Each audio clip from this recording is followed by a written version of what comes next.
आपल्याला सुराज्य स्थापित करायचं आहे। या शहरात बऱ्यापैकी लोक 99% लोक माझ्या मताने लॉ अबाइडिंग आहे, कायदा मानणारे लोक आहेत।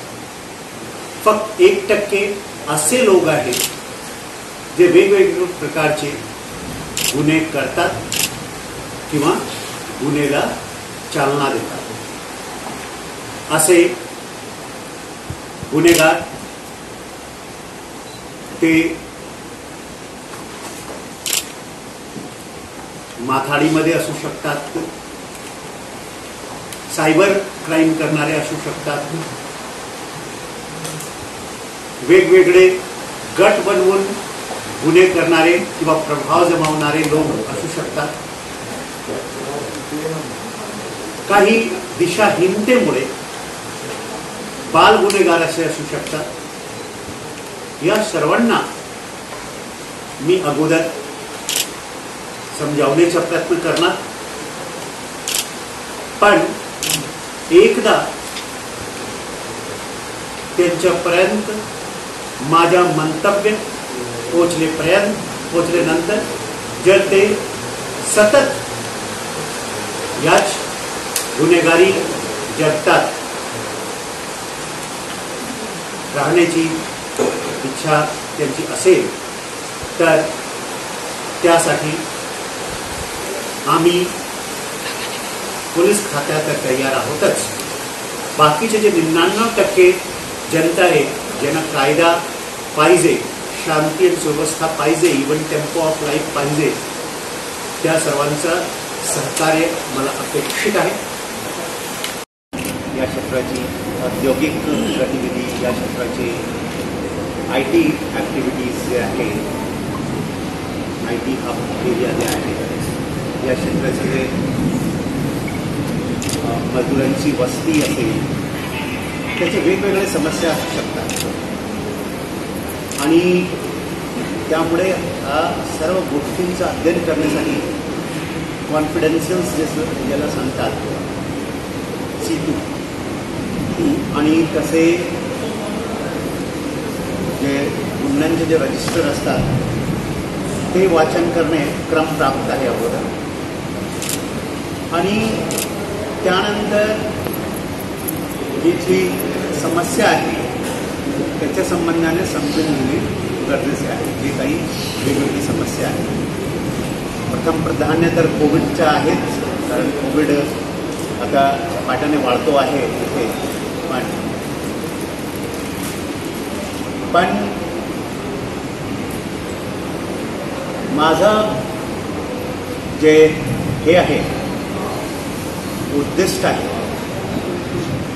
तो असा आहे की एकदा मी अध्ययन केल्यानंतर, इथली समस्या समजल्यानंतर, इथले समस्याचे कारण कोण लोक आहेत हे समजल्यानंतर मी माझे पुढील कारवाईची आखणी करणार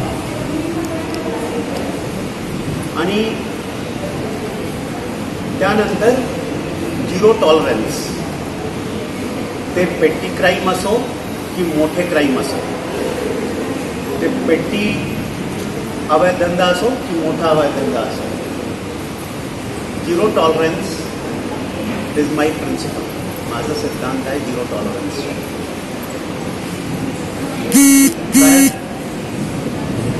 लहान गोष्टीला सूट दिले की त्यांना मोठी गोष्ट करण्याचे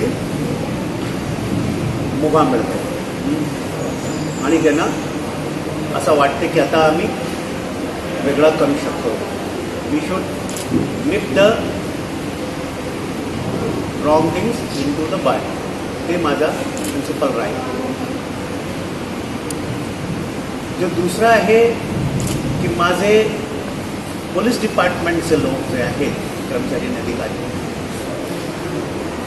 if they are doing anything bona fide, स्वदेशाने करत आहेत, कायद्यासाठी करत आहेत, तर मी त्यांच्या पाठीशी आहे, पण मला वाईट इंटेन्शनने करत आहे, गैरहेतूने करत आहे. तर मी त्यांच्यासाठी मतलब त्यांना ते काळ अडचणीत. एकंदरीत मी आत्ताच सांगू शकत नाही की काय कार्यपद्धती राहील, कारण वेगवेगळे क्षेत्राची कार्यपद्धत वेगवेगळे असू शकतात. तसं मी वेगवेगळ्या ठिकाणी काम केले. साऊथ मुंबईचं वेगळी समस्या होती, सांगलीची वेगळी समस्या होती, नगरची वेगळी समस्या होती. म्हणजे सारखीच समस्या नसते, काही समस्या सारखी असू शकते. आता इथे उद्योगधंदा आहे, IT सेक्टर आहे, ते तर वेगळी समस्या असेल.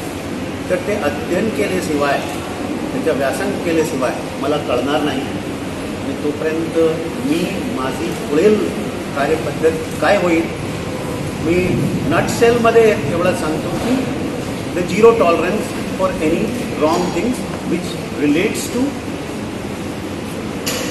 Police department and enforceable by law. जे काही कायद्याप्रमाणे इन्फोर्सेबल आहे आणि जे पोलीस खात्याशी निगडीत गोष्ट आहे आणि चुकीचे होत आहे, त्यासाठी झिरो टॉलरन्स राहणार आहे. तेवढं. तर त्याची प्रतिमा अशी आहे की हा एक सुनियोजित शहर आहे, चांगला शहर आहे. हा शहर खूप लोक 99% लोक लॉ अबाइडिंग आहे, पण 1% मुळे खूप त्रास होतो आहे असं मला जे काही समजलेलं आहे आता. त्यामुळे मी सांगितलं की आता मी सांगू शकणार नाही. दुसरी गोष्ट की हा आता महाराष्ट्राच्या इंडस्ट्रियल आणि IT हब आहे. आणि तिसरं आहे की इथे मजुरांची मोठी संख्या आहे असं मला कळालं. चौथा आहे की इथे वेगवेगळे ग्रुप असू शकेल, इंटरेस्ट ग्रुप असू शकेल, प्रेशर ग्रुप, दबाव गट असू शकेल. तर आहे असा मला आतापर्यंत कळलेलं आहे. पण मी अध्ययन केल्याशिवाय या शहराच्या संबंधाने विशिष्ट काही सांगू शकत नाही. जे मला वरवर जे मला माहिती मिळालेली आहे, जे मला समजलेले आहे, जे मी बघितलेले आहे, ते CID क्राईममध्ये असताना जे काही इथे फिरलेलो आहे, तिथे एज्युकेशनचा पण हब आहे हा एरिया. मतलब right from SYMBIOSIS to DY Patil to all big colleges are here, ते आहे. तर हे मतलब खूप चांगलं ठिकाण आहे. पण काही सामाजिक समस्या पण आहे, जसा झोपडपट्टी बस्तीमध्ये असतात ते सामाजिक समस्या, त्यामध्ये NGO सोबत काम करावं लागेल. तेव्हा ते मी जसा काही जिल्ह्यामध्ये फासेपारदीची समस्या जास्त होती, तर मी त्या जिल्ह्यामध्ये फासेपारदी पुनर्वसनाचा कार्यक्रम पण चालवला. ज्यामुळे त्यांचं जे मेन स्ट्रीममधून, मुख्यधारेमधून जे साईडमध्ये पडलेले आहे, वेगळे पडलेले आहे, त्यांच्यासाठी सर्व योजना आहे, ते योजना त्यांना मिळत नव्हते, त्यामुळे त्या मुख्यधारेमध्ये त्यांना आले. तर जे लोक आता मला वेगवेगळे डायरेक्शनमध्ये जात आहे, पर्टिक्युलरली जुवेनाइल्स नॉल, त्यांना जर योग्य दिशा दिली तर त्यांच्यासाठी हे सर्व जे सरकारी योजना आहे वेगवेगळे खात्यांची, ते प्रकाश जोडची झाडे होऊ शकतात. तर तशा प्रकारचं मला वाटते. बाकी तर खूप छान ठिकाण आहे, हे चांगलं ठिकाण आहे. सर्वात मोठा महाराष्ट्राचा औद्योगिक इलाका आहे आणि लोकांसंबंधाने तर मला एक माहिती आहे की इथले लोक खूप छान आहे, खूप लॉयल आहे. दबाव येत नाही. Right from Buldhana and Malegaon, जिथे पण तुम्ही तिथे रिकॉर्ड जेव्हा अपन काय करता तर खंगालने को, आपने अगर खंगाल कर देखा तो आपको पता चलेगा कि दबाव में आने की मेरी आदत नहीं है। मैं पोलाइटली, विनम्रतापूर्वक, पण फर्मली, दृढ़तापूर्वक जो सही है वही करना। सर काम है अहले सियासत जाने, मेरा पैगाम मोहब्बत है जहाँ तक सर पिंपरी चिंचवड शहर नागरिकांसाठी देणार आहे,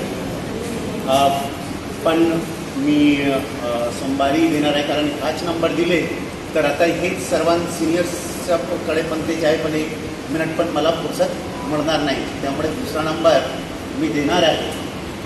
मी असा करतो, पण टाकतो असा मी आताच नंबर देतो सर नागरिकांना संपर्क 1 मिनिट नंबर देऊन टाकतो। वो मतलब अभी उनको पता नहीं था कि मैं आ गया हूँ, लेकिन मंडे को जब मैं अपना कार्य शुरू करूँगा तो आपको मुझे लगता है कि 99% बंद मिलेंगे, और अगर खुले रहे तो बंद हो जाएंगे कार्रवाई के साथ। इन्फ्रास्ट्रक्चर तुमचा मुद्दा खूप बरोबर आहे। इथली इन्फ्रास्ट्रक्चर ज्या पाटाने इथला क्राईम समस्या आहे त्या पाटाने इन्फ्रास्ट्रक्चर, मॅन पॉवर सर्व सँक्शन झालेले आहे, पण कोविडमुळे ती प्रक्रिया पूर्ण होऊ शकली नाही। मागील जे आपले ॲडिशनल DG साहेब आणि CP होते त्याने खूप प्रयत्न केले, पण या कोविडमुळे कोणाला हे शक्य नव्हता।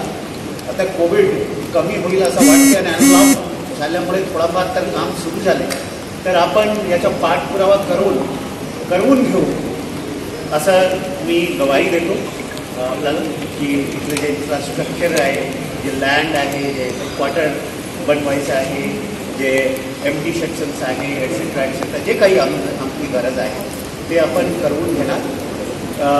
आपण काय पाहिजे, आपण आतापर्यंत ते सर्व गोष्टीचं अध्ययन केलेलं आहे, मी सांगितलं। मैं जब तक आता नहीं उस जगह के बारे में सोचता नहीं, मैं आने के बाद पुरानी जगह के बारे में भूल जाता हूँ, केवल वहीं के बारे में सोचता हूँ। इसलिए